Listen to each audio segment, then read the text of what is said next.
Bruno பெர்னாண்டஸ யாரும் மதிக்கிறது இல்ல. இதுக்கெல்லாம் நான் ஒரு நாளும் முன்னாடி நிக்க மாட்டேன்.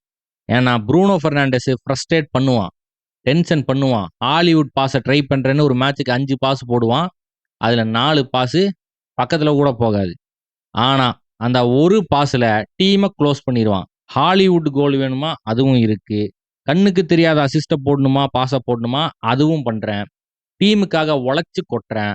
அது போக ஒரு மேட்ச் கூட மிஸ் பண்ணாம சிட்டி ரோபோ மாரி உழைச்சு கொட்டிட்டு இருக்கான் தலைவன். சொந்த டீம்ல இருக்கிறவங்களே ப்ரூனோ பெர்னாண்டஸ ஒரு பெரிய மிட்ஃபீல்டரா மதிக்கிறது இல்ல. இத நினைக்கும்போது தான் மனசு கஷ்டமா இருக்கு. ஓகே. அவுட் ஆஃப் பொசிஷன்ல தலைவன விளையாட வைக்கிறீங்க. தலைவன் வந்து பாக்ஸ் டூ பாக்ஸ் மிட்ஃபீல்டர் கிடையாதுங்கிறது உலக அறிஞ்ச உண்மை. எங்கால கூட்டு வந்து பப்ளிக்கு மிட்ஃபீல்ட்ல போட்டு அவன புடிச்சு புழிஞ்சு எடுத்துட்டு இருக்கீங்க. அப்பவும் தலைவன் பெர்ஃபார்ம் பண்றான். அப்பவும் அசிஸ்ட்ட போடுறான். அப்பவும் கோல் அடிக்கிறான்.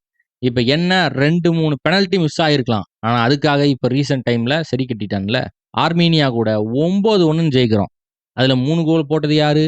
ப்ரூனோ தான். கடந்த 12 வருஷத்துல யுனைட்டெட் பல 100 பிளேயர்கள சைன் பண்ணாங்க.